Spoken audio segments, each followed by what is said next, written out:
Hello guys, कसे आहात सगळे? माझ्या मिनी ब्लॉगमध्ये तुमच्या सगळ्यांचं परत एकदा स्वागत आहे. तर सकाळी सकाळी मस्त चहा नाश्ता करून घेतला. यांनी मला थोडी मदत. मी एकीकडे घेतला होता मस्त उपमा बनवायला. तेलात कढई ठेवली, मस्त छान कांदा वगैरे टाकला, परत कोथिंबीर टाकली. माझा उपमा मस्त झाला होता आणि आम्ही घेतला सगळ्यांनी खायला. दुपारी आणि मस्त अंडा करी केलेली. मी खाल्ली तर मला खूप जास्त आवडली कारण छान बनवलेली. संध्याकाळी मस्त तयार होऊन थोडीशी गच्चीत थांबले तर सनसेट बघा किती छान दिसतोय. आणि एकीकडे जास्वंद पण फुलली होती मस्त आमची. संध्याकाळी असं ढगाळ वातावरण झालं होतं. असं वाटत होतं पाऊस नक्कीच पडेल, पण पाऊस काही पडला नाही. फुलं मस्त अशी बागेत छान आलेली. जास्वंद, मोगरा, लायरा मस्त झोपलेली. आणि पेरूच्या झाडाला पेरू पण मस्त लागले होते.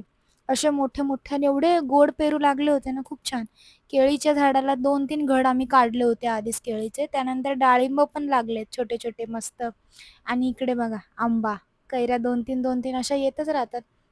त्यानंतर वातावरण एवढं भारी झालं होतं, असं वाटतं खरंच पाऊस पडेल, पण पाऊस काही पडला नाही आणि भिजायचं राहून गेलं मस्त.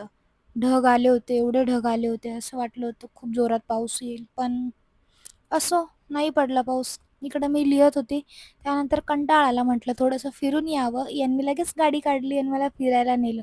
मस्त आम्ही जाऊन पाणीपुरी खाल्ली.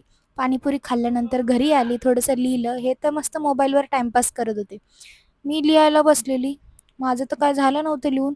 ऑलरेडी मला लिहायला उशीर झालाच होता. म्हटलं असो. तर गाईज कसा वाटला व्लॉग माझा कमेंटमध्ये मला नक्की सांगा. आवडला असेल तर एक लाईक नक्की करा.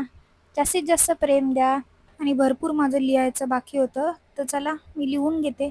भेटूया उद्याच्या व्लॉगमध्ये. तोपर्यंत बाय.